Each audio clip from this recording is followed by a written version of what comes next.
Hey everyone, I'm Rick Beato. On today's Everything Music, it's What Makes This Song Great, episode 47. The band is Pearl Jam and the song is Garden.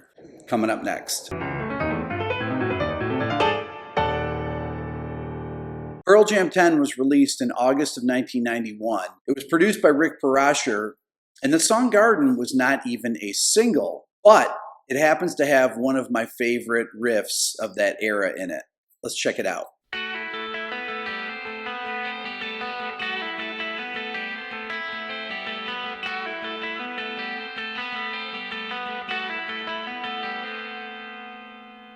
The riff goes like this.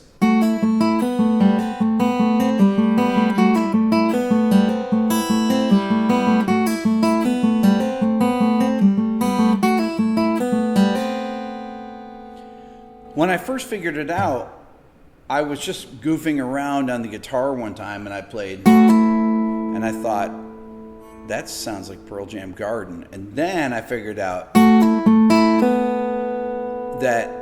that pull-off was in there. That's how I actually stumbled on the line. And then you have the hammer on from G to C there. It's really a tricky lick. It's very cool. When the bass comes in, then it's actually over A, so it sounds like A Dorian.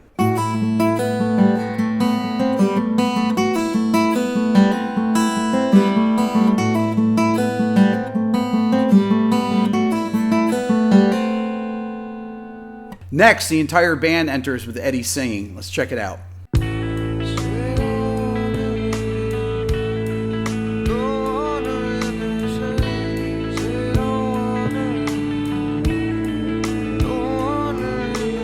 One thing you may have noticed is that Jeff Ament is playing a fretless bass. Let's check out the bass part on its own.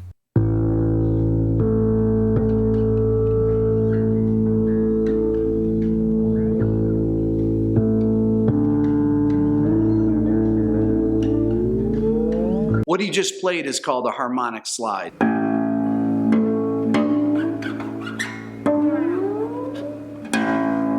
Like that. Something like that. Next, let's take a listen to the drums and see the pattern that Dave Cruisen's playing.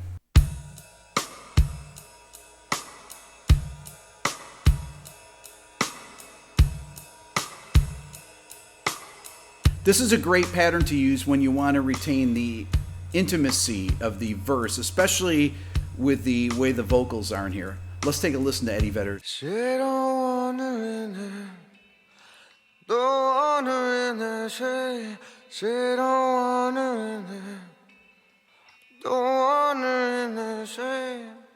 The direction of the eye, so misleading. The defection of the soul, nauseously quick. I don't question her existence. I just question our modern needs. You know, I don't usually talk about lyrics when I do these videos, and one of the reasons is that everyone brings their own personal experiences, and when they hear a lyric, it means something to them based on these experiences. To me, this is a great lyric. I love the way the chorus enters. You have the I will walk lead in, and those are always powerful when you have a lead in line into the chorus, and you have the doo-doom, boom with the drums. Check it out.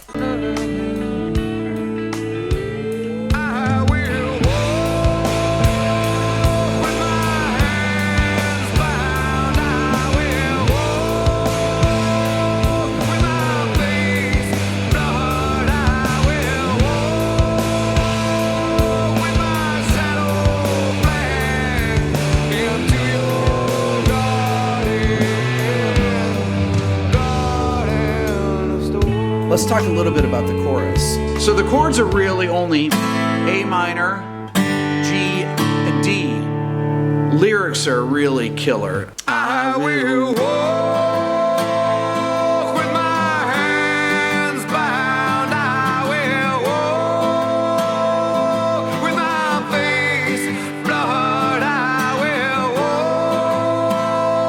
walk with my shadow flag into your garden.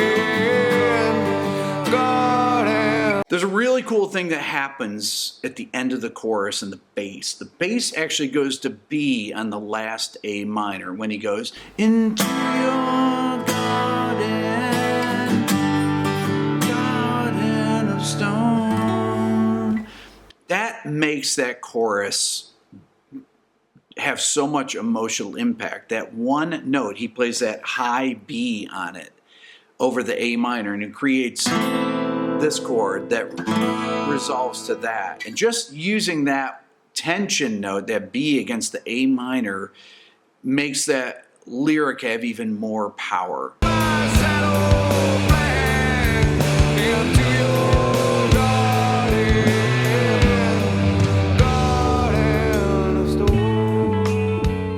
You'll notice that the bass in the interlude right here plays from A to D. Prayer.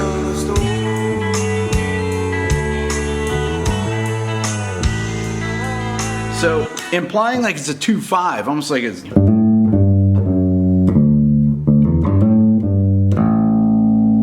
The bass is a very important part of why this song is great.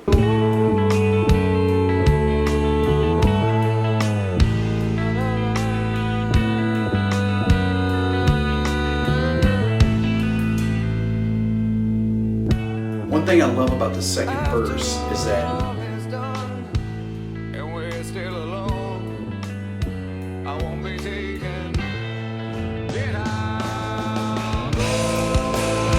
he's still in his low register, and then now.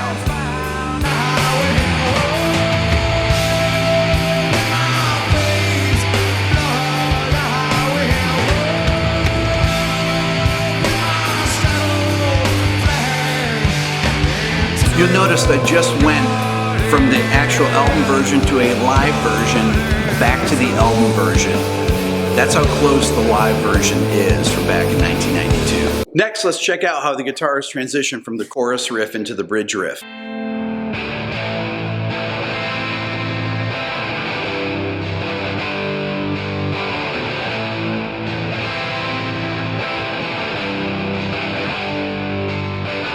You notice that the guitars are hard pan, meaning there's one on the left, one on the right, playing similar things, but it's two distinct guitar parts. Let's check out the transition into the riff section.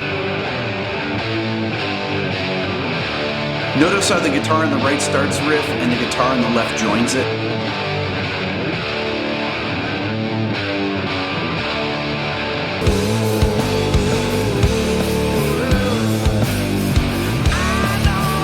I love Eddie's intensity in the bridge, the way he sings, especially the line, how he just, you can tell he's clenching his throat on it, and it's just so visceral sounding. The drum sound on this Pearl Jam record is really great. It defines the record. It's really recognizable. Dave Cruzen is a great drummer. I want to go in and check out the drums on this transition from the riff section into the solo.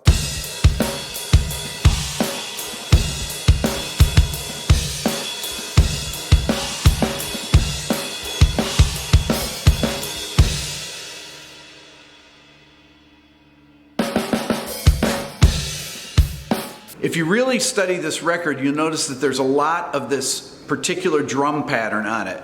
Doom da doom da doom da doom doom, or doom da doom da doom da doom da. The solo section here has a similar pattern but with different variations. A lot of the songs though use this figure. Doom da If you think of Alive, Jeremy, Even Flow, Garden, it's really almost a funk sounding pattern, and it's what gives this record its particular vibe.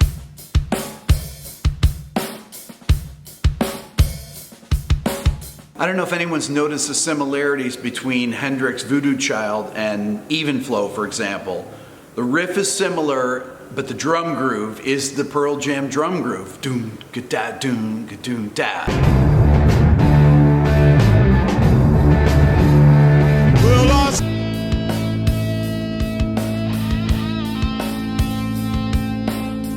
Mike McCready has a really classic rock style, right out of Jimi Hendrix, Eric Clapton, very blues-based. likes effects like wah-wah, old school effects like Jimi Hendrix. This is a very classic Mike McCready style solo.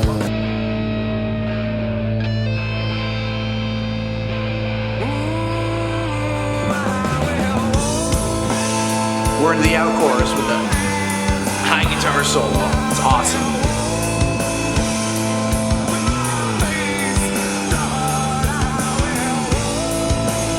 I love those kicks.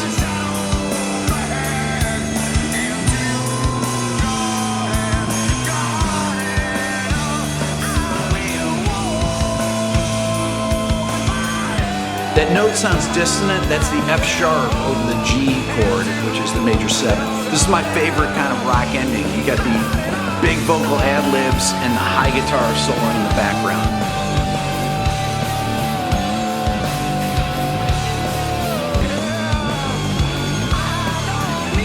Love it.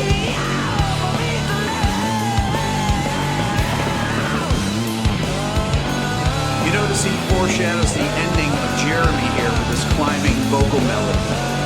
There it gets busier here.